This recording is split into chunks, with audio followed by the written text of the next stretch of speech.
Setiap tahun, lebih dari 150 juta meter kubik kayu lapis diproduksi di seluruh dunia.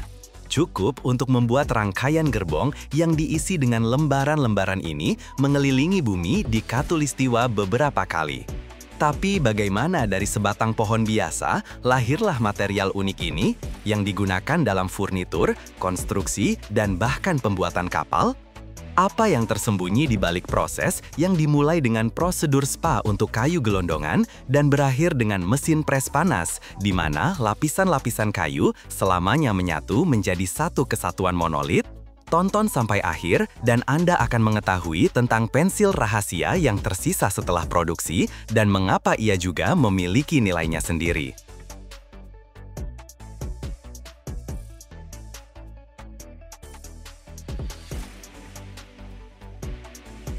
Semuanya dimulai di hutan, di mana spesimen terbaik dipilih untuk produksi kayu lapis. Dibutuhkan batang pohon yang lurus sempurna dan silindris tanpa banyak mata kayu atau cacat, terutama dari jenis birch, alder, atau pinus. Setelah dikirim ke pabrik, kayu gelondongan melewati tahap persiapan pertama yang sangat penting, perlakuan hidrotermal.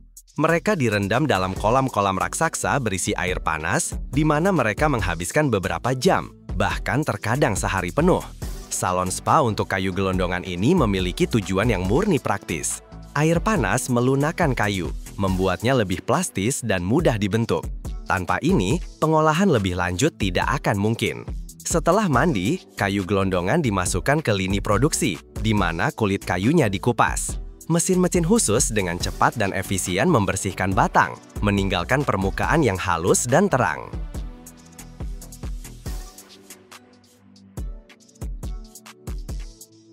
Jantung dari seluruh proses produksi kayu lapis adalah mesin pengupas, rotary lathe. Disinilah sesuatu yang luar biasa terjadi. Kayu gelondongan yang telah disiapkan dijepit di kedua ujungnya, mulai berputar dengan kecepatan sangat tinggi di sekitar porosnya. Sebuah pisau panjang yang tajam seperti silet perlahan-lahan mendekatinya. Saat menembus kayu, pisau tersebut mulai mengupas, bukan serutan, melainkan sebuah pita utuh yang tak terputus dengan ketebalan hanya 1 atau 2 mm. Ini mirip seperti saat membuka gulungan tisu dapur raksasa. Mesin ini secara harfiah membuka batang pohon, seolah-olah itu adalah gulungan papirus kuno, mengubah silinder bervolume menjadi pita datar yang panjang. Pita ini disebut venir.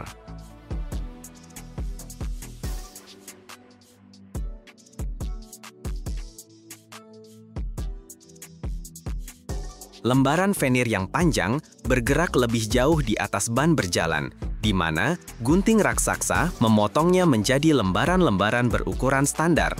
Dari batang pohon, hanya tersisa silinder pusat tipis yang disebut pensil yang kemudian digunakan untuk keperluan lain. Venir yang baru dibuat mengandung banyak kelembaban yang merupakan musuh kekuatan kayu lapis di masa depan. Oleh karena itu, tahap wajib berikutnya adalah pengeringan. Lembaran-lembaran venir dimasukkan ke dalam ruang pengering panjang bertingkat. Di dalamnya, seolah-olah di rak-rak lemari raksasa, lembaran-lembaran tersebut perlahan bergerak di atas konveyor, sementara udara panas secara intensif menghembuskannya dari semua sisi. Dalam beberapa menit, dari lembaran yang basah dan fleksibel, keluarlah bilet yang ringan, sedikit rapuh, dan kering sempurna.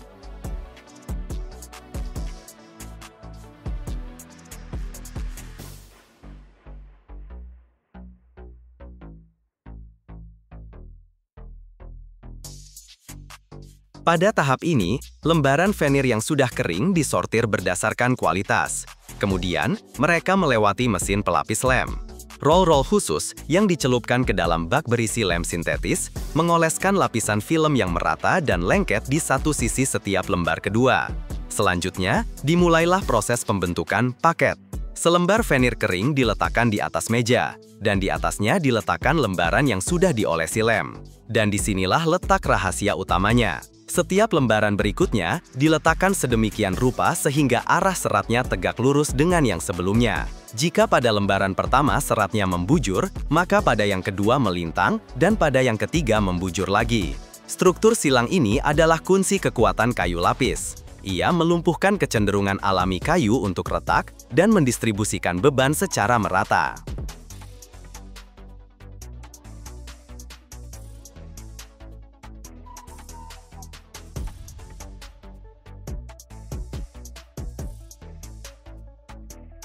Itulah mengapa kayu lapis sama kuatnya di semua arah. Jumlah lapisan dalam satu paket selalu ganjil agar strukturnya simetris. Paket-paket vinil yang sudah terbentuk dimasukkan ke bagian paling kuat dari produksi, mesin pres panas. Ini adalah struktur raksasa bertingkat, di mana beberapa puluh lembar kayu lapis masa depan dimasukkan secara bersamaan di antara lempengan-lempengannya. Dengan kekuatan luar biasa yang mencapai puluhan kilogram per sentimeter persegi, lempengan-lempengan tersebut menekan paket-paket veneer. Secara bersamaan, lempengan dipanaskan hingga suhu 150 derajat Celcius. Di bawah pengaruh tekanan dan suhu tinggi, lem berpolimerisasi. Secara permanen menyatukan lapisan-lapisan menjadi satu kesatuan monolit yang luar biasa kuat.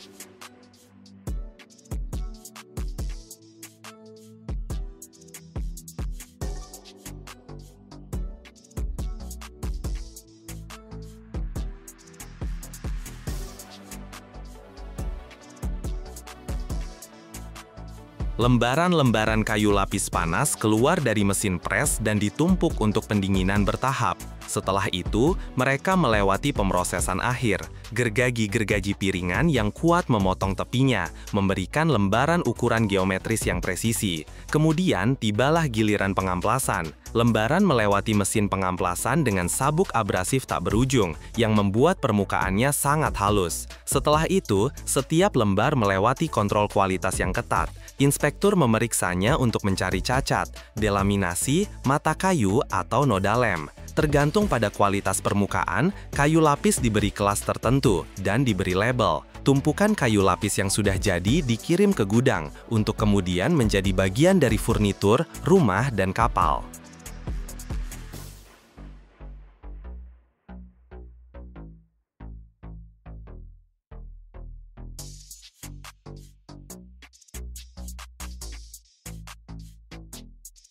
Pensil yang tersisa setelah pengupasan veneer adalah contoh nyata bagaimana produksi modern berupaya untuk mencapai efisiensi tanpa limbah.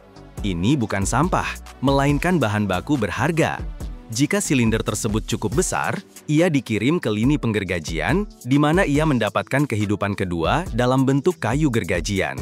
Dari situ, dipotong papan-papan kecil dan balok-balok, yang sangat ideal untuk membuat kerangka yang tak terlihat namun kuat untuk sofa dan kursi, kaki kursi, elemen tempat tidur anak-anak, atau palet kayu. Setiap tahun, dunia memproduksi begitu banyak tulangan fiberglass sehingga menantang baja itu sendiri. Ini bukan fiksi, melainkan produksi modern. Dunia menghabiskan miliaran untuk melawan karat, untuk memperbaiki jembatan dan tempat parkir yang hancur oleh korosi. Tapi ada solusinya, komposit yang 2 kali lebih kuat dari baja, 4 kali lebih ringan, dan sama sekali tidak mengenal apa itu karat. Pasar material ini tumbuh sebesar 12% setiap tahun. Dan hari ini, Anda akan melihat bagaimana dari ratusan gelondong benang dan 1 drum resin, lahirlah material bangunan masa depan. Oh iya, sebelum kita mulai, kami selalu sangat ingin tahu geografi penonton kami. Tolong tulis di kolom komentar dari kota atau negara mana Anda menonton kami saat ini. Semuanya dimulai di salah satu ujung sebuah bengkel besar, di mana berdiri sebuah struktur yang mirip perpustakaan raksasa untuk benang. Ini disebut rak gelondong atau krill. Di dinding setinggi beberapa meter, terpasang ratusan, bahkan ribuan gelondong benang raksasa dalam barisan yang rapi. Di setiap gelondong ini, tergulung benang kaca yang sangat tipis atau roving. Ini bukan kaca yang sama dengan yang dibuat untuk jendela. Ini adalah serat kaca khusus yang diproduksi dengan melelehkan kaca dan menariknya melalui lubang-lubang mikroskopis.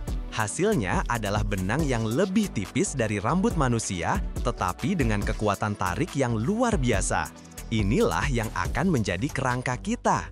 Dari setiap ratusan gelondong ini ditarik seutas benang, dan semuanya berkumpul menjadi satu bundel tebal yang mengembang.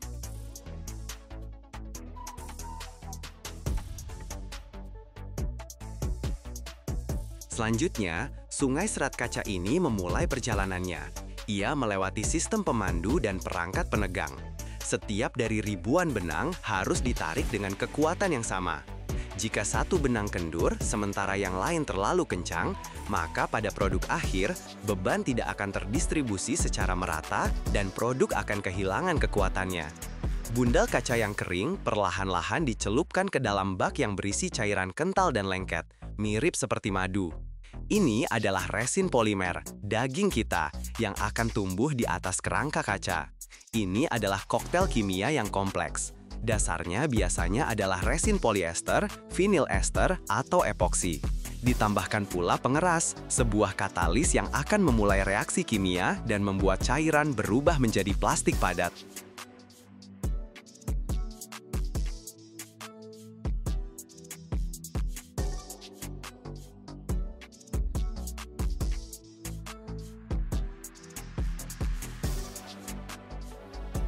Selain itu, berbagai aditif juga bisa ditambahkan. Pigmen untuk memberi warna, inhibitor ultraviolet agar tulangan tidak takut sinar matahari, dan penghambat api untuk ketahanan terhadap api. Tugas bak ini adalah meresapi setiap serat, bahkan yang terkecil sekalipun. Bundel harus benar-benar tenggelam dalam resin ini agar tidak ada satu area kering pun yang tersisa. Bundel yang sudah jenuh dan berat karena resin lengket keluar dari bak dan menuju titik kelahirannya, cetakan dai pembentuk. Inilah jantung dari seluruh proses. Bayangkan sebuah lempengan baja tebal dengan lubang bundar sempurna yang dipoles, yang diameternya persis sesuai dengan diameter batang yang akan dibuat. Dai ini dipanaskan hingga suhu tertentu.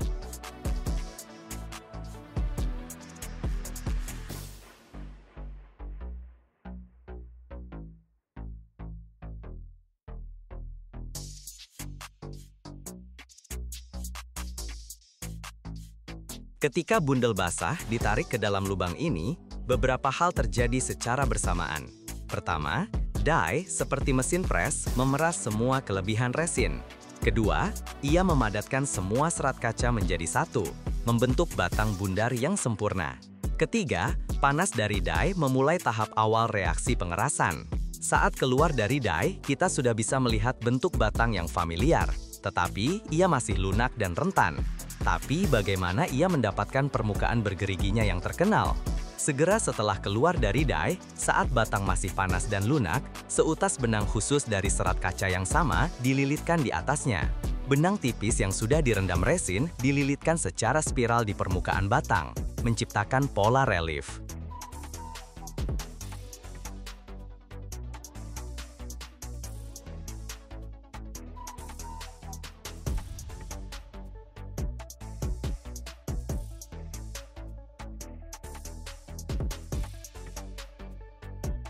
Batang yang sudah dibentuk dan dibalut memasuki bagian terpanjang dari mesin, terowongan pengawetan, atau oven polimerisasi. Ini adalah ruang panjang yang bisa membentang puluhan meter, dan di dalamnya dijaga suhu tinggi, biasanya sekitar 200 derajat Celcius. Disinilah transformasi final terjadi.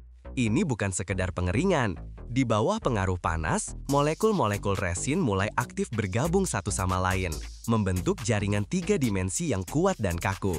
Sirup cair yang lengket berubah menjadi material komposit yang sangat kuat dan keras, yang mengikat jutaan serat kaca menjadi satu kesatuan monolit. Saat batang perlahan bergerak melalui terowongan panas ini, ia memperoleh kekerasan akhirnya yang seperti batu.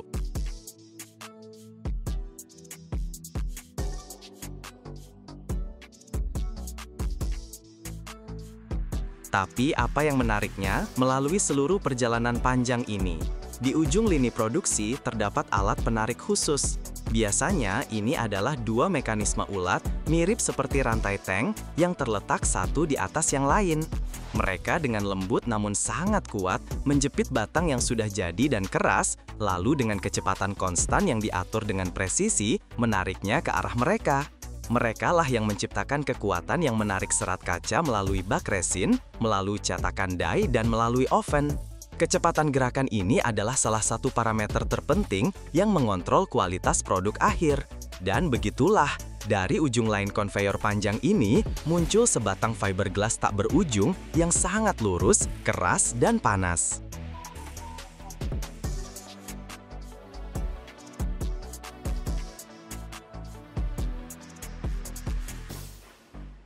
Tahap terakhir adalah pemotongan. Di seberang lini produksi, terpasang sebuah gergaji otomatis. Gergaji ini disinkronkan dengan kecepatan gerakan batang. Pada saat yang tepat, ia melakukan gerakan cepat ke depan dan dengan suara "wus" yang tajam, memotong sepotong batang dengan panjang standar dari pita tak berujung, misalnya 6 atau 12 meter. Kemudian, ia kembali ke posisi semula. Batang-batang yang sudah jadi masih hangat, menggelinding ke meja pendingin, kemudian dikumpulkan menjadi bundel, diikat, dan dikirim ke gudang. Dan begitulah di depan mata kita, ribuan benang kaca rapuh dan 1 drum cairan lengket, setelah melewati perjalanan melalui bak, mesin pres, dan oven, berubah menjadi material bangunan masa depan yang ringan namun luar biasa kuat. Pasar tulangan fiberglass memang belum menjadi raksasa seperti pasar baja, tetapi ia adalah pendatang baru paling berani yang dengan cepat mendapatkan popularitas. Pasar global material ini sudah dinilai ratusan juta dolar dan prediksinya sungguh luar biasa. Diharapkan akan tumbuh sebesar 10 hingga 12% setiap tahunnya.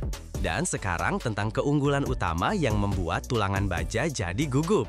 Yang pertama dan paling jelas, berat. Tulangan fiberglass sekitar 4 kali lebih ringan dari baja dengan diameter yang sama. Bayangkan sebuah truk, ia bisa membawa 4 kali lebih banyak tulangan fiberglass dalam 1 kali jalan dibandingkan baja.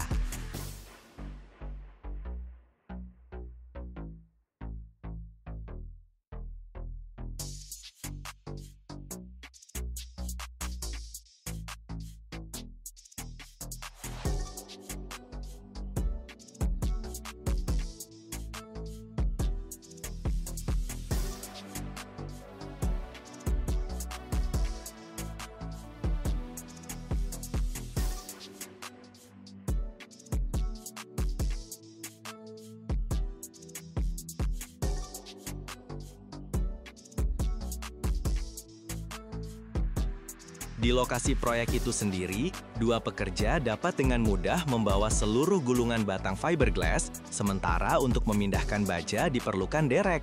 Ini adalah penghematan luar biasa dalam hal logistik dan tenaga kerja. Kedua, kekuatan. Dan di sini, fiberglass masuk ke dalam ring dan menjatuhkan baja di ronde pertama. Kekuatan tariknya sekitar 2 kali lebih tinggi daripada tulangan baja standar.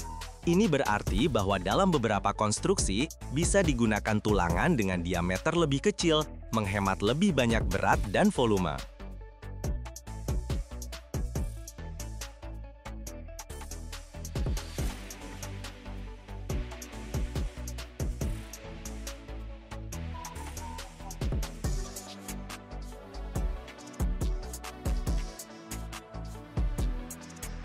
Tapi kartu truf utama, kekuatan super sejati dari fiberglass adalah perangnya melawan karat. Musuh utama dari setiap struktur beton bertulang, dari jembatan hingga tempat parkir, bukanlah beban, melainkan karat. Air dan garam meresap melalui retakan mikro di beton, mencapai tulangan baja, dan baja mulai berkarat. Karat mengembang dalam volume dan secara harfiah merobek beton dari dalam. Dan fiberglass, ia hanya menertawakan karat. Ia bersifat inert secara kimia. Ia sama sekali tidak peduli dengan air, garam, asam, maupun basa. Ini berarti umur layanan struktur meningkat secara drastis. Struktur beton yang diperkuat dengan baja dirancang untuk bertahan sekitar 50 tahun. Sedangkan struktur dengan tulangan fiberglass dapat dengan mudah dirancang untuk bertahan lebih dari 100 tahun.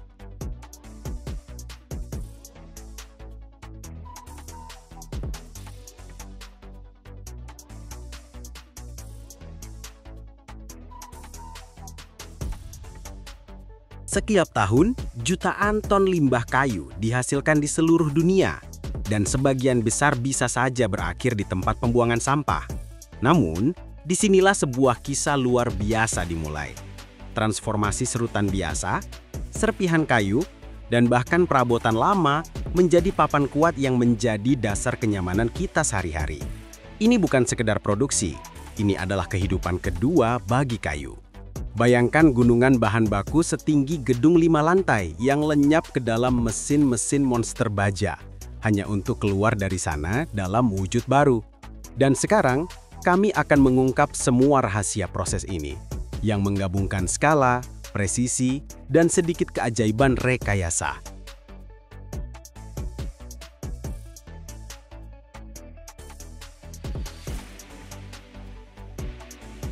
Semuanya dimulai di sebuah area bahan baku yang sangat luas, tempat dasar untuk papan masa depan terus-menerus berdatangan. Berlawanan dengan kepercayaan umum, kayu berkualitas tinggi hampir tidak pernah digunakan untuk produksinya. Sebaliknya, filosofi produksi adalah memberikan kehidupan kedua bagi limbah kayu. Tumpukan bahan baku yang mencapai ketinggian puluhan meter diangkut ke sini. Dasarnya adalah serpihan kayu teknis yang diperoleh dari kayu berkualitas rendah. Sebagian besar berasal dari limbah pabrik penggergajian, potongan pinggir, sisa papan, dan bilah-bilah tipis.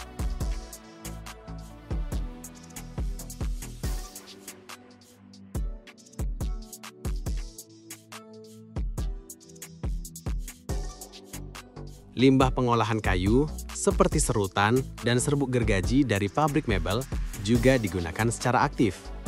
Arah penting lainnya adalah kayu daur ulang. Palet kayu tua, peti, dan bahkan perabotan bekas setelah dibersihkan secara menyeluruh mendapatkan kesempatan untuk hidup baru dalam komposisi papan partikel. Setiap batch bahan baku melewati kontrol kualitas yang ketat. Tahap pembersihan pertama adalah menghilangkan benda-benda logam. Separator elektromagnetik yang kuat menyaring aliran bahan baku, mengeluarkan paku, staples, dan fragmen logam lainnya. Selanjutnya, bahan baku melewati sistem penyaringan untuk menghilangkan pasir, batu, dan sampah lainnya.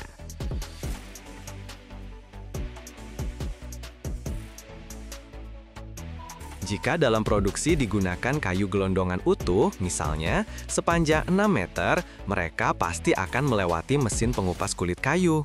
Di dalam drum berputar raksasa atau dengan menggunakan pisau fresh khusus, kulit kayu dihilangkan. Langkah ini sangat penting karena kulit kayu memiliki struktur yang berbeda, mengandung banyak kotoran, dan secara signifikan memperburuk kualitas pengeleman. Kayu yang sudah disiapkan dan dibersihkan memulai perjalanannya di atas ban berjalan sepanjang ratusan meter, yang membawanya ke tahap transformasi mekanis pertama. Ia lenyap ke dalam mulut baja dari mesin pencacah raksasa, monster industri seukuran ruangan kecil.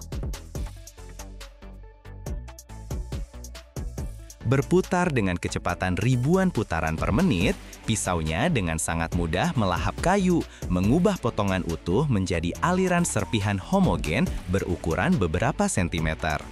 Tapi material ini baru setengah jadi, serpihan yang dihasilkan masih terlalu besar dan kasar. Oleh karena itu, langkah selanjutnya adalah penghancuran sekunder yang lebih halus dan presisi, yang terjadi di mesin serut khusus atau gilingan. Disinilah, di tengah deru peralatan presisi tinggi, lahirlah serutan yang memberi nama pada produk akhir. Pada tahap ini, geometri serutan menjadi sangat penting.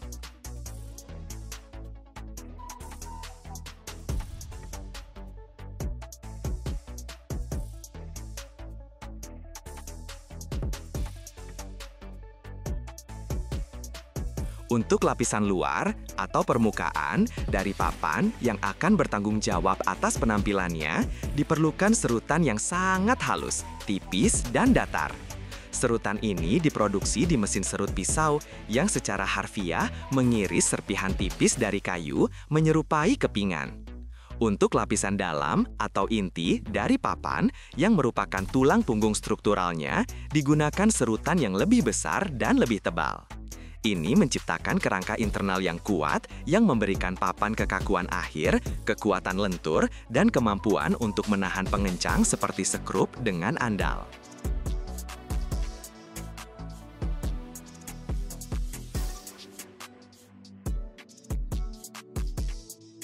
Massa serutan yang dihasilkan memiliki kelembapan yang bervariasi, yang tidak dapat diterima untuk pengeleman berkualitas. Oleh karena itu, semua serutan dikirim ke salah satu tahap terpenting, pengeringan. Biasanya, untuk ini digunakan pengering drum raksasa. Serutan masuk secara terus-menerus ke dalam drum yang berputar, di mana ia diembus oleh udara panas. Kelembapan akhir serutan harus berada dalam rentang yang sangat sempit, antara 2 hingga 6%. Jika serutan terlalu kering, ia tidak akan menyerap lem dengan baik. Jika terlalu basah, selama proses pengepresan panas, uap air berlebih dapat meledakkan papan dari dalam.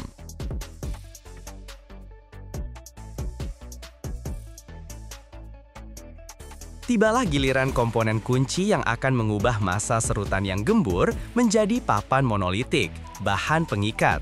Paling sering, ini adalah resin sintetis. Serutan yang telah disortir masuk ke dalam mixer kontinu khusus.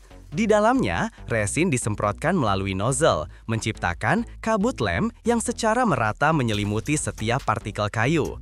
Dosis resin sangat penting dan biasanya mencapai 6 hingga 10% dari massa serutan kering.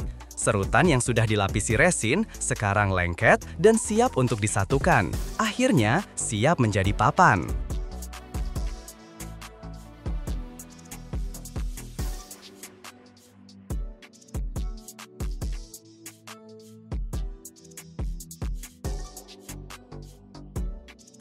Serutan diangkut ke mesin pembentuk masif, di mana dari partikel-partikel terpisah, lahirlah sebuah karpet serutan yang tak terputus.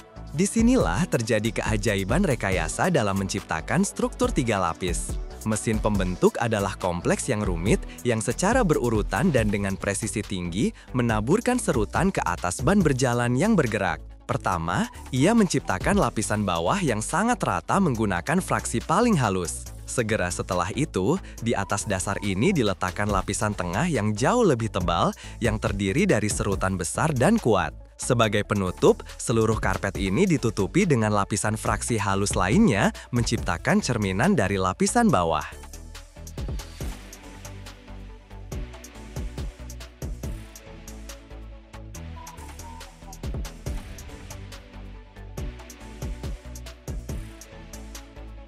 Struktur yang dirancang dengan cermat ini, yang menyerupai sandwich, memberikan sifat unik pada papan di masa depan. Lapisan luarnya yang halus dan padat sangat ideal untuk pengamplasan lebih lanjut. Sementara lapisan dalamnya yang kuat memberikan papan kekakuan yang diperlukan. Karpet yang sudah terbentuk tetapi masih gembur melewati mesin prapres, di mana ia dipadatkan secara signifikan. Pengepresan awal ini menghilangkan udara berlebih darinya dan memberikan bentuk yang nyaman untuk dimasukkan ke dalam mesin pres utama. Inilah puncak dari seluruh proses teknologi. Karpet yang sudah diprapres dan dipotong-potong dimasukkan ke dalam mesin pres panas. Di dalam mesin pres, massa serutan secara bersamaan dipengaruhi oleh 2 faktor kuat, tekanan luar biasa yang mencapai puluhan kilogram per sentimeter persegi memadatkan serutan. Pada saat yang sama, lempengan-lempengan pres yang dipanaskan hingga suhu 200 derajat Celcius mentransfer panasnya ke karpet. Suhu tinggi ini mengaktifkan resin, memulai proses polimerisasi yang tidak dapat diubah. Lem cair langsung berubah menjadi polimer yang sangat keras dan kuat, yang secara permanen merekatkan jutaan partikel kayu menjadi satu. Selama periode singkat ini, karpet yang gembur berubah menjadi papan partikel yang panas, keras, dan benar-benar monolitik. Papan panas setelah keluar dari mesin pres tidak bisa langsung ditumpuk. Mereka perlu didinginkan secara bertahap untuk menghilangkan tegangan termal internal. Untuk ini, mereka ditempatkan di pendingin berbentuk kipas khusus, di mana mereka diembus udara selama beberapa jam. Langkah selanjutnya adalah kalibrasi dan pengamplasan. Papan melewati mesin pengamplasan dengan beberapa kepala, di mana sabuk abrasif lebar menghilangkan lapisan permukaan tipis, membawa papan ke ketebalan yang ditentukan secara presisi dan menciptakan permukaan yang sangat halus. Pada tahap akhir, papan teknologi besar dipotong menjadi format komersial standar dan tepinnya diratakan. Produk jadi melewati kontrol kualitas yang ketat. Hanya papan berkualitas yang diberi label dan dikirim ke gudang. Setiap tahun, lebih dari 500 juta ton kaca diproduksi di seluruh dunia. Tanpanya, tidak akan ada jendela, ponsel pintar, mobil, atau gedung pencakar langit. Namun, sedikit yang tahu bahwa jalan menuju transparansi sempurna ini tidak dimulai dari kaca, melainkan dari pasir panas yang dilebur dalam tungku pada suhu lebih dari 1.600 derajat Celcius. Ini bukan sekedar produksi, melainkan alkimia modern. Jutaan ton pasir berubah menjadi lautan kaca cair yang mengapung di atas timah cair untuk menciptakan permukaan yang sangat halus. Rahasia proses ini akan Anda ketahui di sini. Sebelum pasir panas menjadi jendela transparan, semuanya dimulai dari tambang. Bahan baku utama untuk kaca apung, float glass, adalah pasir kuarsa berkualitas tinggi. Pasir ini harus hampir murni sempurna, dengan kandungan silikon dioksida lebih dari 99,5%. Pasir seperti ini ditambang dari deposit khusus, biasanya jauh di bawah tanah. Salah satu yang paling berharga adalah pasir Ottawa dari Illinois. Putih pucat, halus seperti tepung, dan sangat murni. Tambang bekerja seperti sarang semut raksasa. Ekskavator menggali lapisan tanah, dan truk dam kelas 40 ton mengantarkan pasir ke unit penghancur. Kemudian dilakukan pengayakan kering. Pasir dibersihkan dari batu dan kotoran sekecil apapun. Selain pasir, ada beberapa komponen lain dalam komposisi kaca. Soda abu menurunkan suhu leleh. Bahan ini diangkut dari deposit garam, khususnya dari Wyoming, dalam karung 23 kg atau dalam jumlah besar. Batu kapur menstabilkan struktur. Bahan ini dipasok dari tambang batu dan dihancurkan hingga menjadi bubuk berdiameter kurang dari 1 mm. Komposisi ini juga mencakup dolomit, aluminium oksida, sendawa, dan limbah kaca, yang disebut culet. Penggunaannya dapat mengurangi konsumsi energi untuk peleburan hingga 25%. Setelah pemurnian awal, semua komponen dicampur dalam proporsi yang tepat yang dijaga sebagai rahasia produksi. Sebuah mixer raksasa seukuran gedung 2 lantai menyiapkan adonan kaca. Campuran yang sudah jadi diangkut ke pabrik dengan truk, terkadang dengan kereta api, atau bahkan dengan tongkang. Suhu penyimpanan harus terkendali, tidak boleh ada kelembaban. Gudang ini menyerupai silo biji-bijian steril dengan kapasitas sekitar 560 meter kubik per unitnya. Selanjutnya, campuran secara otomatis dimasukkan ke dalam tungku peleburan kaca, di mana hanya dalam beberapa menit, semua yang kemarin masih berupa pasir dan debu akan berubah menjadi laukan kaca yang mendidih. Campuran tersebut tiba di jantung produksi, tungku peleburan kaca. Ini adalah gunung berapi industri sejati, panjangnya lebih dari 60 meter dengan suhu hingga 1.600 derajat Celcius di pusat peleburan. Bahan baku dimasukkan secara otomatis, beberapa ton per jam. Dalam 9 hingga 12 meter pertama tungku, terjadi peleburan. Komponen-komponen meleleh dan menyatu menjadi massa kental yang membara. Selanjutnya, zona homogenisasi. Massa diaduk dan dimatangkan hingga semua gelembung dan gumpalan hilang. Dan setelah itu, massa tersebut mengalir dengan tenang ke atas, logam. Disinilah keajaiban dimulai. Pada tahap kedua, massa masuk ke dalam bak berisi timah cair yang dipanaskan hingga 1.100 derajat. Kaca benar-benar mengapung di atas logam, menyebar menjadi pita yang seragam. Berkat tegangan permukaan dan kerataan sempurna timah, terbentuklah permukaan yang sangat halus di kedua sisi, tanpa perlu dipoles, tanpa tekanan. Ketebalan dikontrol dengan cara ditarik. Roll khusus atau medan elektromagnetik meregangkan atau sebaliknya, menekan pita kaca. Dengan cara ini, kaca dengan ketebalan dari 1,5 hingga 19 mm dapat dihasilkan. Panjang bak timah lebih dari 45 meter, dan kaca perlahan mengapung di atasnya dengan kecepatan hingga 7,5 meter per menit, sambil mendingin hingga suhu 540 derajat Celcius. Ini adalah momen yang sangat kritis. Namun, bahkan pada tahap ini, kaca belum siap. Selanjutnya, zona anil. Pita kaca melewati terowongan panjang, di mana ia didinginkan beberapa derajat per menit untuk menghilangkan semua tegangan internal. Jika ini tidak dilakukan, kaca nantinya bisa retak dengan sendirinya. Permukaannya seperti permukaan es yang mulus tanpa goresan sedikit pun. Ukuran lembarannya mengesankan, lebar hingga 3 meter dan panjang lebih dari 9 meter. Dalam kondisi ini, kaca masuk ke zona pemotongan. Sebelum dipotong, sistem pemindaian komputer menganalisis seluruh permukaan, mencari retakan mikro, inklusi, dan tegangan. Setiap temuan berarti satu lembar kaca ditolak.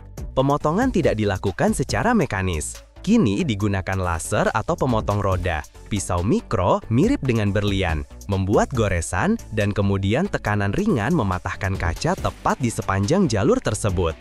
Terkadang, lembaran dipotong langsung sesuai pesanan.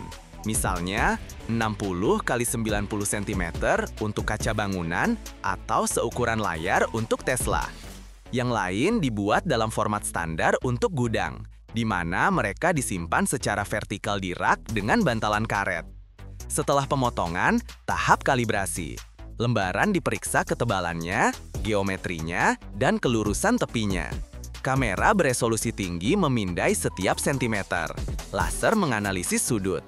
Tangan manusia hampir tidak terlibat di sini.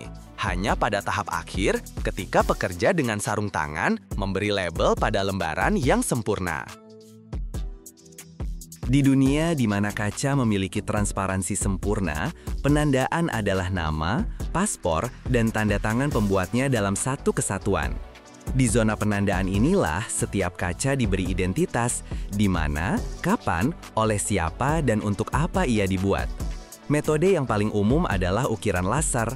Laser khusus membakar titik-titik mikroskopis di permukaan, menciptakan tulisan buram yang tidak bisa dihapus. Ketebalan hurufnya kurang dari 2,5 mm. Tulisan ini tidak dapat dihilangkan tanpa merusak kaca. Itulah sebabnya sering digunakan sebagai kode anti perusakan.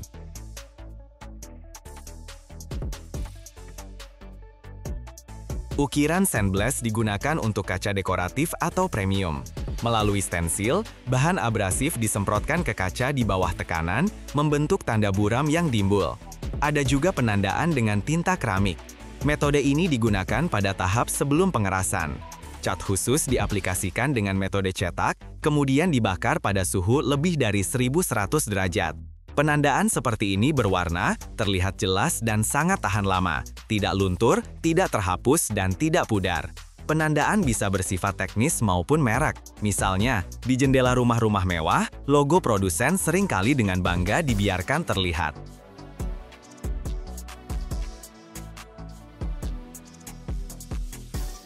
Dalam beberapa proyek, penandaan bahkan digunakan untuk kontrol keaslian. Misalnya, kaca untuk mobil lapis baja atau gedung pemerintah diberi nomor seri dan kode QR.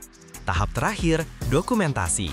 Setiap lembar kaca mendapat catatan dalam sistem, seperti di rumah sakit, pasien apa, kapan lahir, apa saja sifatnya, dan kemana ia akan pergi.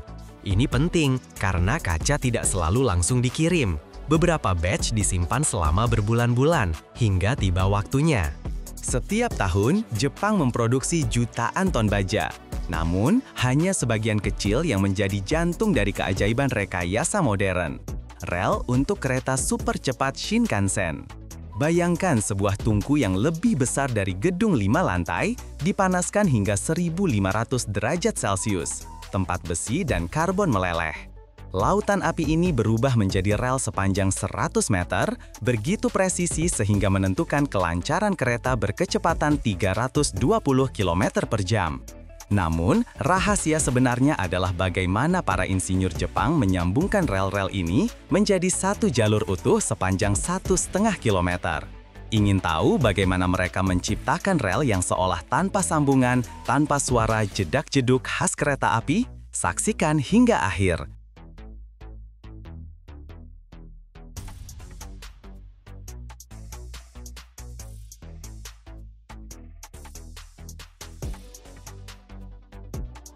Kita memasuki sebuah pabrik baja raksasa di Jepang.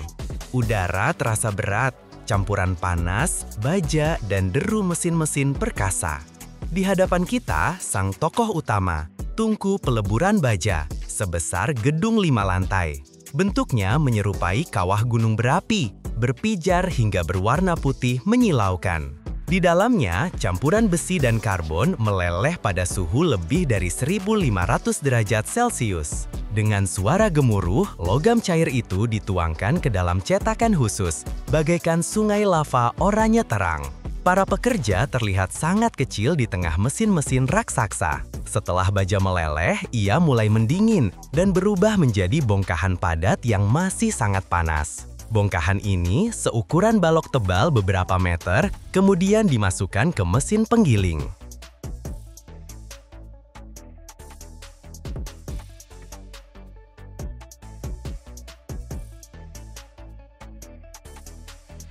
Mesin penggiling adalah mesin raksasa, seperti penggilingan tebu berukuran masif, namun rolnya terbuat dari baja berat yang menekan dan meregangkan logam. Suara gemuruh semakin keras saat mesin melahap bongkahan pijar. Dengan suara gesekan yang dalam, logam panas mulai ditarik memanjang. Secara bertahap, balok ini menjadi lebih panjang, lebih tipis, dan lebih rata. Akhirnya, ia berubah menjadi rel panjang, sekitar 100 meter. Permukaan rel ini harus benar-benar mulus, karena jika ada sedikit saja lengkungan, kereta Shinkansen tidak akan meluncur mulus, melainkan akan berguncang seperti mobil di jalanan yang rusak.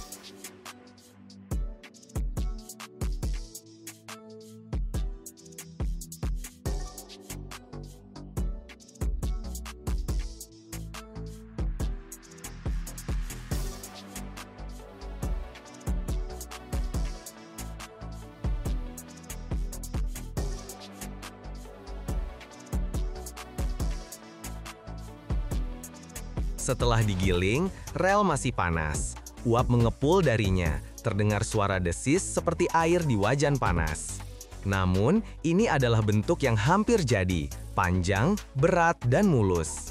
Siap untuk diperiksa, dihaluskan, dan menjadi bagian dari jalur kereta tercepat di dunia. Untuk mengurangi jumlah sambungan yang menimbulkan bising dan aus, Jepang memakai metode pengelasan khusus. Beberapa rel disatukan menjadi satu jalur yang sangat panjang, hingga 1.500 meter, membuatnya seolah tak berujung. Proses ini bertujuan mengubah potongan-potongan rel menjadi satu jalur utuh. Jenis sambungan inilah yang menghilangkan suara jedak-jeduk khas kereta dan menciptakan efek luncuran yang mulus.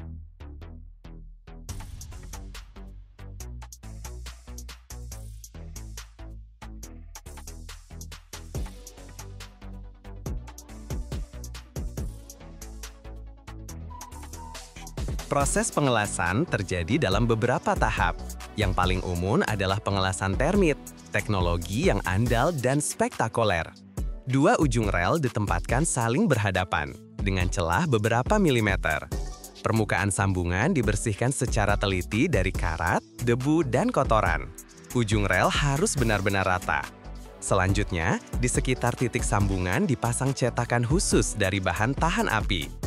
Cetakan ini akan menahan logam cair selama reaksi. Ke dalam wadah di atas sambungan, dimasukkan campuran termit, bubuk aluminium, dan oksida besi. Ketika dinyalakan, terjadi reaksi yang menghasilkan suhu lebih dari 2.500 derajat.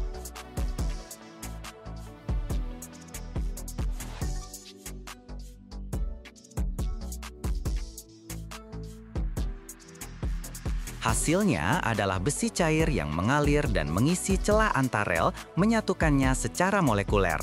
Reaksi ini berlangsung beberapa menit.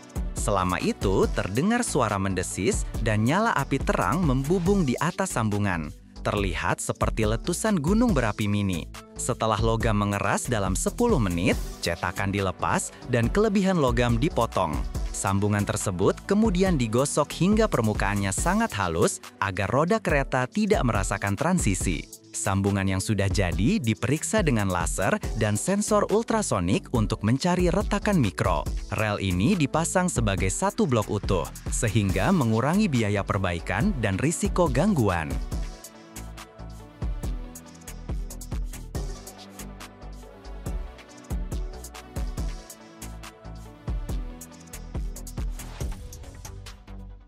Di dunia di mana waktu sangat berharga, insinyur Shinkansen menciptakan jalur lempengan beton. Alih-alih batu kerikil biasa, mereka memakai lempengan beton raksasa yang kokoh. Lempengan ini memiliki ketebalan hingga 66 cm. Para ahli dari Jepang juga menciptakan solusi cerdas, elemen enkapsulasi. Bayangkan sebuah dudukan logam yang memeluk rel dengan erat. Dudukan ini tidak hanya menahan rel, tetapi juga mengisolasinya dari getaran dan listrik. Bagian paling cerdas adalah yang tidak terlihat. Di antara lempengan beton dan pondasi, diletakkan lapisan peredam yang berfungsi seperti peredam kejut raksasa.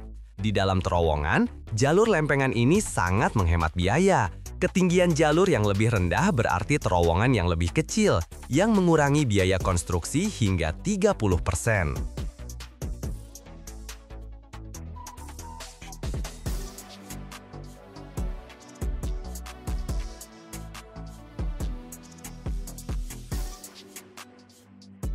Transportasi bantalan rel ke lokasi pemasangan dilakukan dengan beberapa cara. Untuk jarak pendek, digunakan truk khusus dengan derek. Untuk rute panjang, digunakan platform kereta api. Keamanan selama transportasi sangat penting. Satu bantalan beton memiliki berat sekitar 75 kg dan diangkat oleh mesin khusus untuk menghindari kerusakan. Di lokasi konstruksi, proses pemasangan dimulai dengan persiapan pondasi. Untuk jalur lempengan yang digunakan Shinkansen, bantalan dipasang di atas lempengan beton yang telah disiapkan sebelumnya.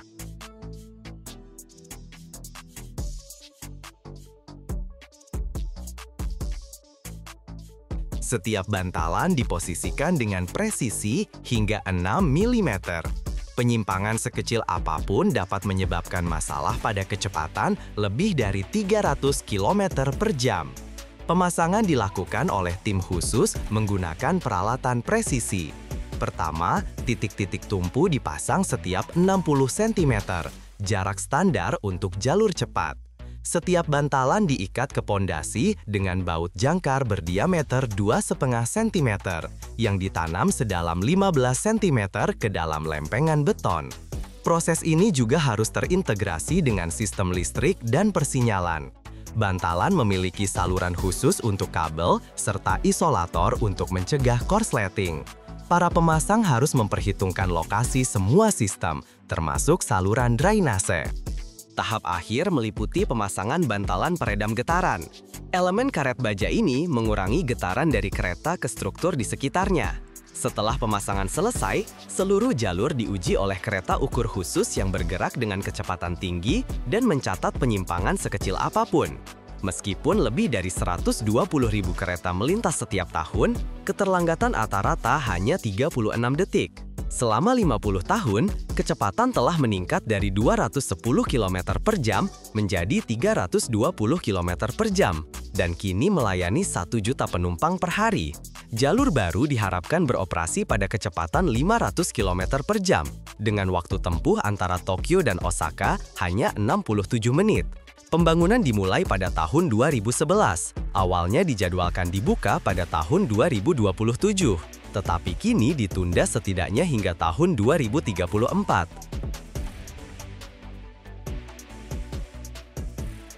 Apakah Anda siap untuk mengintip ke dunia di mana milimeter menentukan hidup dan logam berkilauan menempuh perjalanan dari bahan mentah hingga menjadi presisi yang mematikan? Bayangkan, lebih dari 12 miliar butir amunisi diproduksi setiap tahun di seluruh dunia untuk militer, polisi, pemburu, dan olahragawan. Dan setiap butirnya adalah hasil dari rekayasa presisi di mana suhu, tekanan, dan bentuk sangat berarti hingga ke detail terkecil. Dalam video ini, kami akan menunjukkan semuanya, dari pemilihan bubuk mesiu dan paduan untuk selongsong hingga uji kontrol, di mana kecepatan tembakan mencapai hampir 90.000 meter per detik. Bersiaplah, ini bukan sekedar cerita tentang peluru. Ini adalah perjalanan ke jantung produksi modern, di mana teknik dan sains bekerja di batas kemungkinan.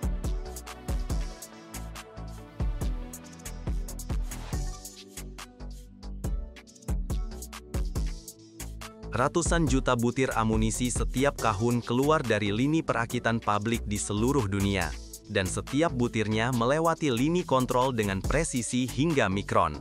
Material utamanya adalah kuningan, paduan dari 70% tembaga dan 30% seng.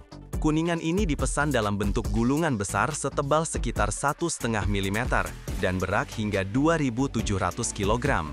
Gulungan-gulungan ini dipasok oleh pabrik-pabrik metalurgi. Setelah tiba di pabrik, kuningan dibuka dari gulungannya di platform khusus dan dimasukkan ke mesin roll. Suhu logam pada tahap ini mencapai 315 derajat Celcius untuk membuatnya lebih plastis.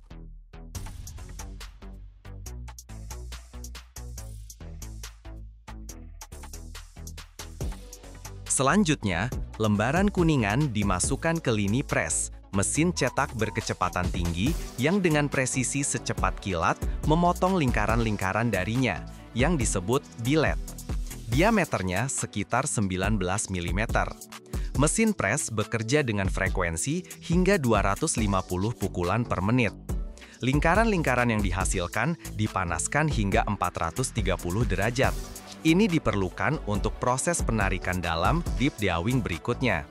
Mereka dicelupkan ke dalam pelumas dan dimasukkan ke mesin pres hidrolik, di mana di bawah tekanan hingga 100 ton, dari lingkaran tersebut dibentuklah selongsong primer. Proses ini diulang beberapa kali, setiap kali menarik selongsong menjadi sedikit lebih panjang dan lebih tipis. Setiap selongsong setelah ditarik akan dianil, yaitu dipanaskan hingga 540 derajat untuk menghilangkan tegangan internal pada logam. Jika tidak, selongsong bisa retak saat ditembakkan. Kemudian, ia didinginkan di dalam air dan dibersihkan dalam larutan asam. Selanjutnya, kalibrasi dan penimbangan. Selongsong melewati sistem kontrol laser presisi tinggi. Kesalahan berat berarti penolakan otomatis. Panjang, ketebalan dinding, dan bahkan respons akustik juga diperiksa. Sensor khusus mendeteksi ada tidaknya retakan mikro di dalam selongsong. Sebagai penutup, selongsong dipotong sesuai panjang yang tepat, dibuat alur untuk primar dan mulutnya diperlebar.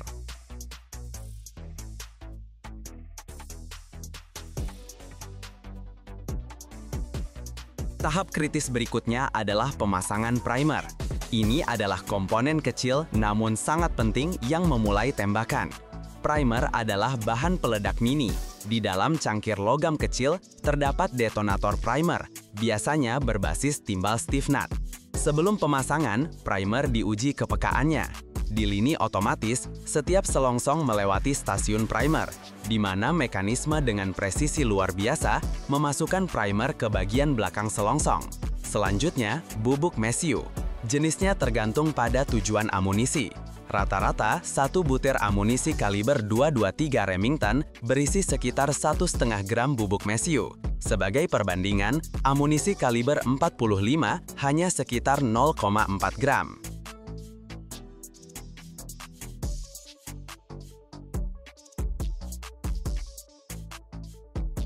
Bubuk mesiu ditakar secara otomatis hingga 1/1000 gram.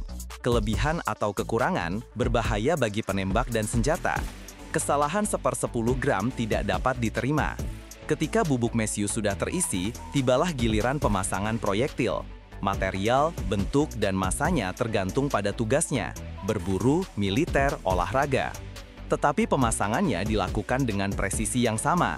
Proyektil ditekan ke dalam selongsong di bawah tekanan, lalu mulut selongsong dikerutkan agar proyektil tidak lepas saat dimasukkan ke dalam laras. Setelah itu, kalibrasi akhir dan pemeriksaan visual. Persentase produk cacat di perusahaan besar kurang dari 0,3%.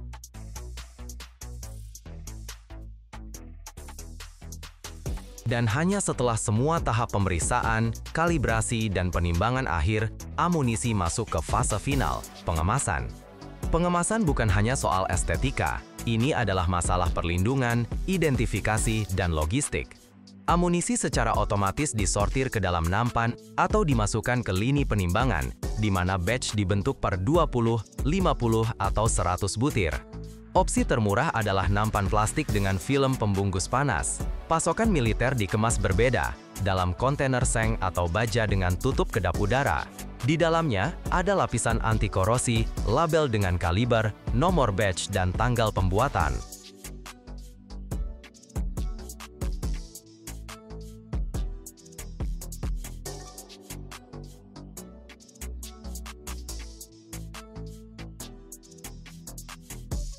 Di lini industri, satu shift kerja mengemas dari 100.000 hingga 300.000 butir amunisi. Beberapa pabrik beroperasi dalam 3 shift 24 jam sehari, terutama pada periode permintaan tinggi. Produktivitas satu mesin pengemas hingga 12.000 unit per jam. Di bengkel-bengkel yang menangani bubuk mesiu, primer, dan bahan peledak, lantainya antistatis. Ini adalah lapisan khusus yang mengalirkan muatan elektrostatis dari tubuh manusia atau peralatan ke tanah untuk menghindari percikan api. Selain itu, kelembapan di bengkel dijaga pada tingkat 40 hingga 60% yang mengurangi risiko penyalaan.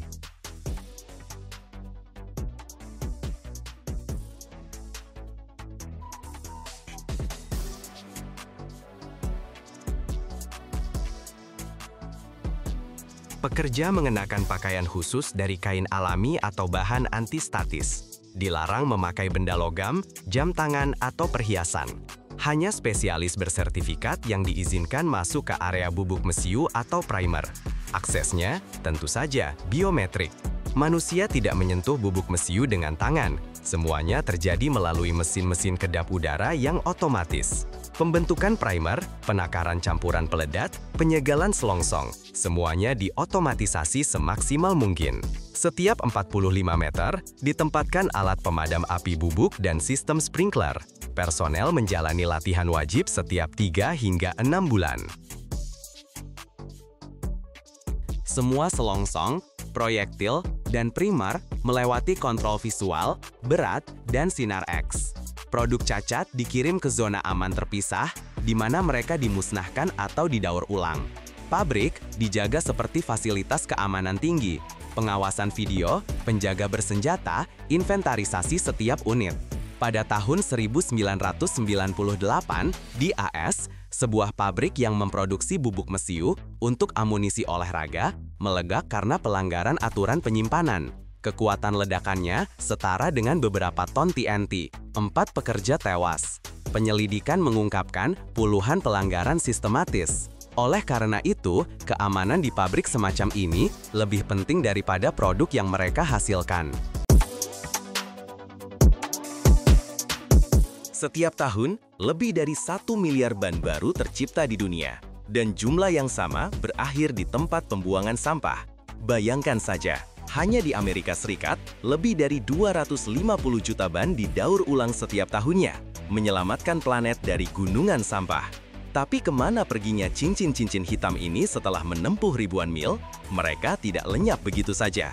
Mereka melewati api, baja, dan mesin penghancur untuk terlahir kembali. Dan yang paling menarik, kita bahkan tidak menyadari bahwa kita setiap hari berjalan di atas kehidupan kedua mereka. Tetaplah bersama kami sampai akhir, karena di sana saya akan mengungkap rahasia yang akan selamanya mengubah pandangan Anda tentang ban biasa.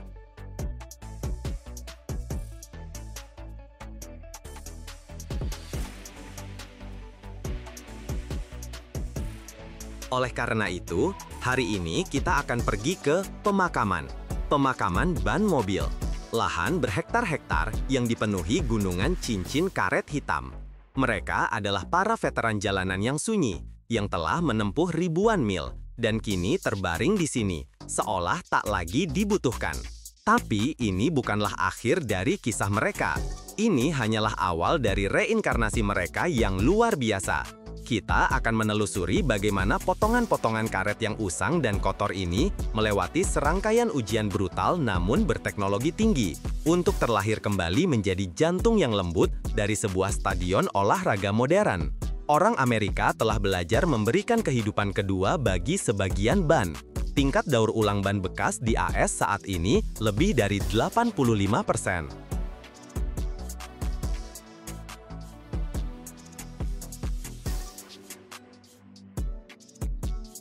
Ini berarti lebih dari 250 juta ban setiap tahunnya lolos dari tempat pembuangan sampah dan dikirim untuk dilahirkan kembali. Sebagian dibakar sebagai bahan bakar berefisiensi tinggi, sebagian digunakan dalam konstruksi sipil, tetapi jumlah yang signifikan dan terus bertambah diubah menjadi remah karet. Di pemakaman ban ini beroperasi sebuah mesin yang mirip T-Rex baja. Ini adalah mesin penghancur industri, shredder. Sebuah loader raksasa mengambil segenggam penuh ban bekas dan melemparkannya ke dalam mulut baja mesin ini. Di dalamnya, dengan derit yang memekakan telinga, berputar dua poros masif dengan kait-kait tebal dan tajam. Mereka mencengkeram ban dengan kekuatan tanpa ampun dan dengan retakan yang luar biasa merobeknya menjadi serpihan-serpihan.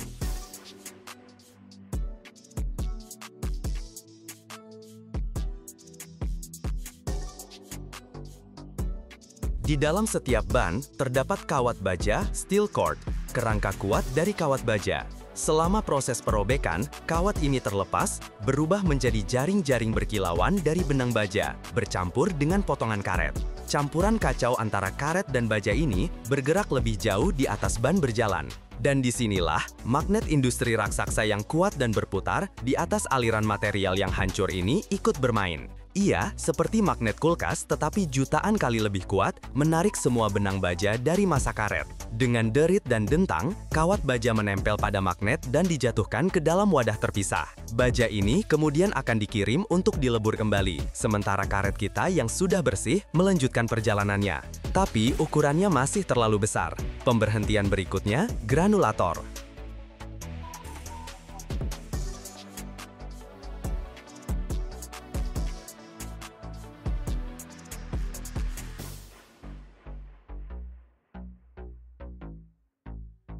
Selama proses ini, satu komponen ban lainnya terlepas, kawat tekstil, textile cord.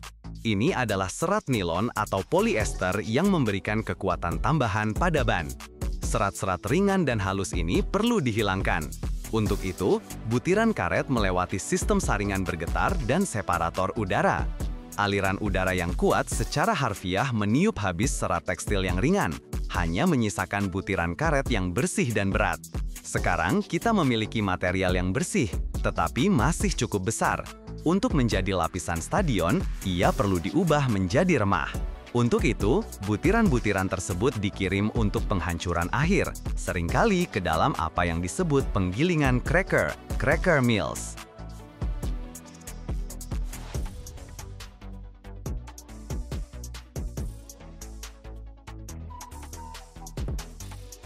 Sebagai hasil dari proses ini, kita akhirnya mendapatkan apa yang menjadi tujuan dari semuanya, remah karet, rubber cramp. Ini adalah massa yang homogen dan gembur, mirip kaviar hitam atau pasir kasar, di mana ukuran setiap partikelnya hanya beberapa milimeter. Remah ini diayak dengan cermat untuk memastikan keseragaman ukuran yang sempurna, dan dikemas dalam karung-karung raksasa, masing-masing seberat 1 ton. Perjalanannya dari ban kotor menjadi bahan baku bersih berteknologi tinggi telah selesai.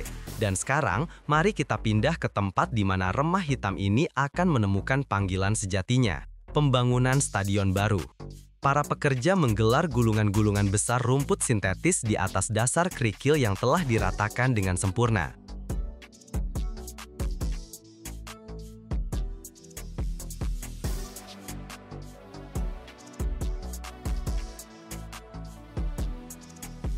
Tetapi saat ini, rumput itu terlihat kusam dan tak bernyawa, menempel rata di dasar.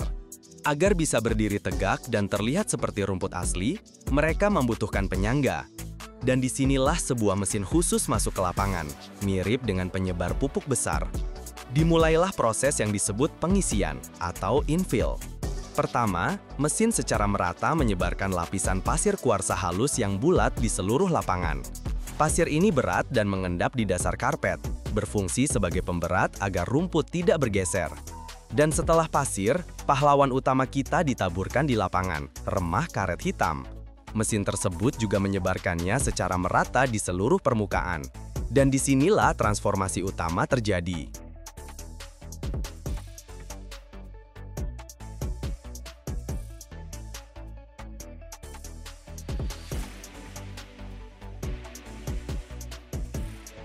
Ini seperti berlari di atas miliaran trampolin kecil.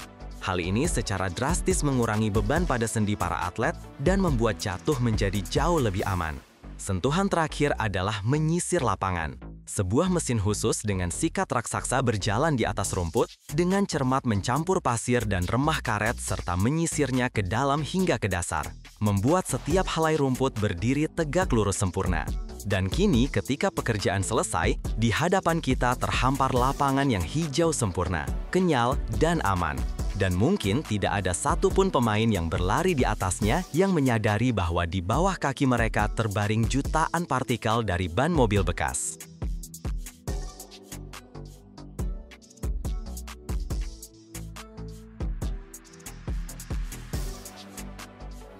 Untuk membuat satu lapangan sepak bola Amerika atau sepak bola standar, dibutuhkan rata-rata antara 20.000 hingga 40.000 ban mobil bekas.